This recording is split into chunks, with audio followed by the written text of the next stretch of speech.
check. Whoa, hey, hey.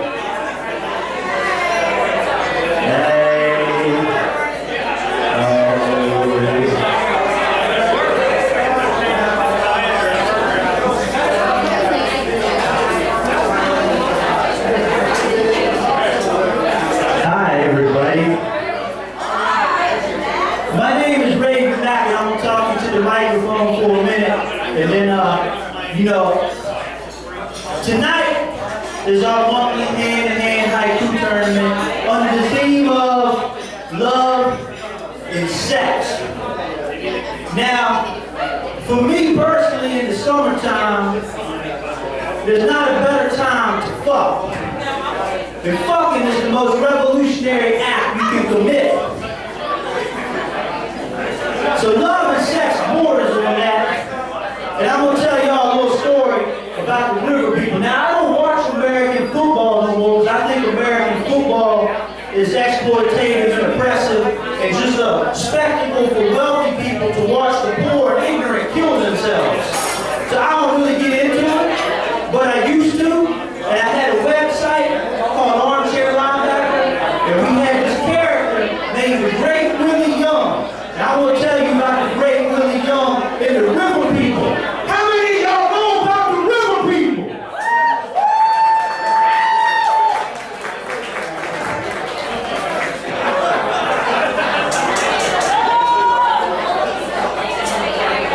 So yo, I got involved with the homeless community in the city I work at, which is Charlottesville, Virginia. Walking along the Riviera Trail, we have bantox where these people are tucked away where nobody sees them. Honestly, I was born to a pair of high school dropouts, both of them 17 the day I was born. So these homeless, white, underclass people, they're my people. If not for my mother's ambition and the number of lucky breaks and bullets barely dodged literally one time, I would not even be the lower middle class financial failure with unlimited psychic potential that I am. Unlimited psychic potential that I am. But I've been spending time walking along the Riviera Trail, sitting amongst these people just to hear their story, hopefully share parts of it in a book I hope to have finished later this fall, which I won't because I can't. Well, there's this one couple and their teenage son that lived down there I hung out with a couple times.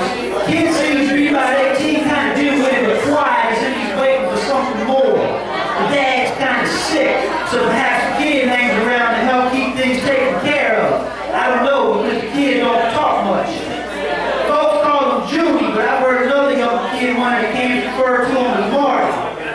The older guy of this trio, his name, Whirlybird, which drew me to him because my own father had a friend he used to buy weed from all the time called Whirlybird.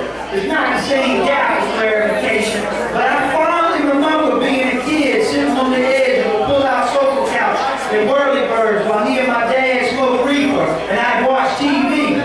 Usually it was just stupid TV, but one time we were there, Whirlybird had the Dukes of Hazzard on, which was my favorite show back then, so that particular memory is sticking in my mind. It also drew me to want to know more about this Whirlybird because outside of anthropomorphic helicopters and children's books, I've never run across anyone called Whirlybird. Whirlybird's wife was always quiet and had not a hair that she pulled back in a ponytail, but it frizzled off her head like she was a Tesla foil. She'd always sit with a milk crate nearby, listening to me and Whirlybird talk and never say a word. One time I was there after Whirly had caught some fish to fry for dinner over the power fire, and I was bullshitting about fishing when the lady said to Whirly, "Tell him about the Great Willie Young."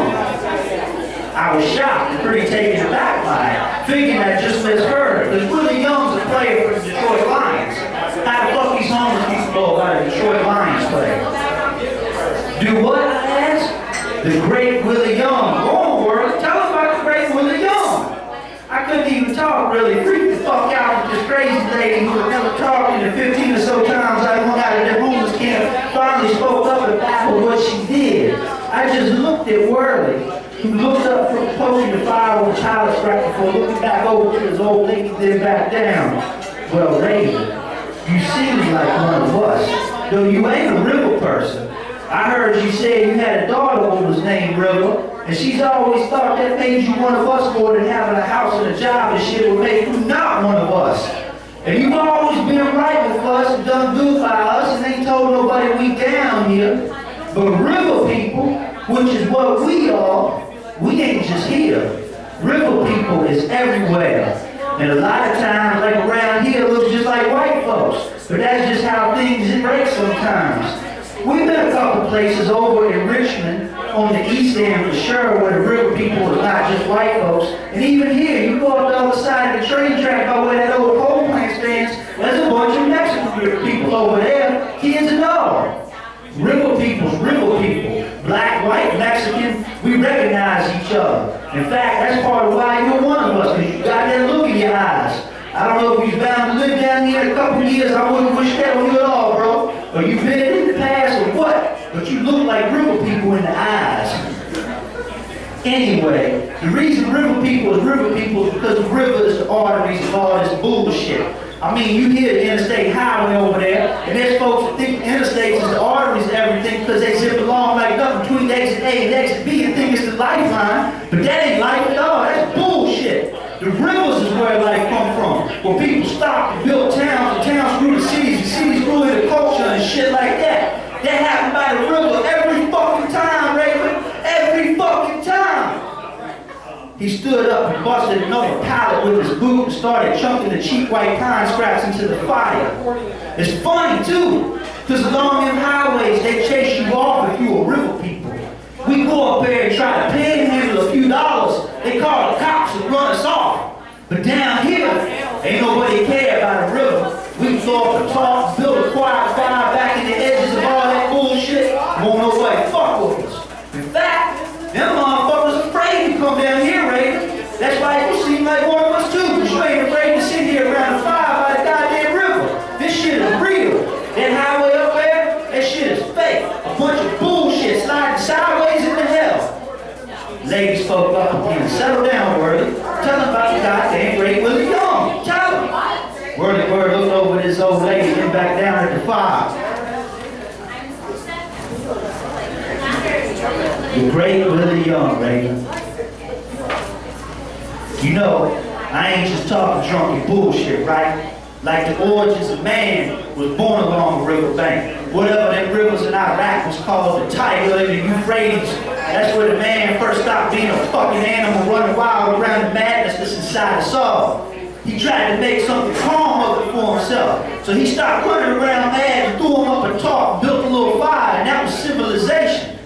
When that first happened, amongst us river people, it's always been thought there was a dude named the Great Willie Young who was walking along all the rest, being wild men, and he saw the bullshit in it all. Threw down his pack and said, "Fuck it, I ain't going nowhere. I'm gonna sit right here and catch a goddamn fish and fuck my woman, and we're gonna make 1,000 babies and stack up some of these rocks and live inside them, and y'all keep running around if you want, but I'm staying right the fuck here." And that's what he did, Ray. And that was a good thing. Because even in our poor state, you can sit here amongst us and see there's a good feeling to sitting here. Tending the fire on the ground. Tending the fire within. When you running around all goddamn day long chasing a lion-ass carrot that ain't nothing but a piece of shit painted orange in the first place, you don't get to tend them fires like you should. The Great Willie Young knew that. But all throughout history, these towns spread, new places grew, and with all the building of taller stacks of rocks came the inflated ego of those who told others what to do. It ain't nothing new. It's been happening since the beginning, Reagan. Y'all bitch about Bush or Obama, but they ain't nothing new, man. Same old shit since the fucking beginning of a man throwing down his pack and saying he ain't going to wander no more. But these rivers, they are arteries, all our civilizations is where we caught fish for eating and learned to put plants in rows so we can have the plants we like to live alone in the places we like to sit our asses down and take our fires in one goddamn place. But it gets perverted and twisted the longer it sits there. It ain't supposed to be complicated, but we got to taste that shitty carrot all goddamn day, all our lives till we end up dead or broke than we were when we were born. But the thing is, Raven, see, he's talking to me. That's what's going on here. Y'all are following along. You can't break river people. Throughout history, we've We've been beaten, but never broke. Because that first dude, the great Willie Young, he comes back and he leads the river people to a new place where no one fuck with us. And we can catch a fish and grow a tomato plant and live in peace. And tend those fires inside us all that make us know that all that bullshit up there by the highway, all along the interstate, that's all bullshit. We know it. We try to tell ourselves it ain't, and it's good and right and rah, motherfucker in America. But we know inside where that little bit of fire is still there and all of us, untended by most of these people. But it's there. We know that that's all bullshit. And we know that sitting right here by the fucking river, that's right. Worley looked at me. Like, right at me. You ever been to the ocean, Raven? He looked up at me one more time. Yeah, a couple times with my family. You know why people go to the ocean, Raven? Because of the water.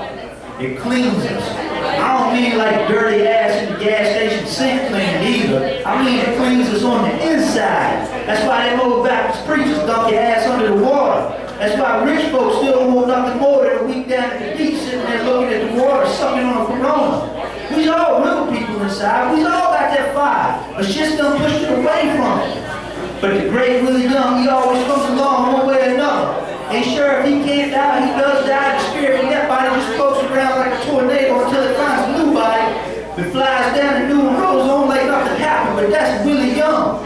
We all huddled up along this river here. And it's like this all over. We don't know some trains, baby. I tell you, boy, it's like this all over. You go down there and ask them boys about the bridge Junior drinks with, because they done been all the way out west to the other ocean out there. Fucking California and shit. And they said it's like this all over. People camped up along the rivers where it's the only place they don't get fucked with by them up there that's thinking the bullshit ain't bullshit.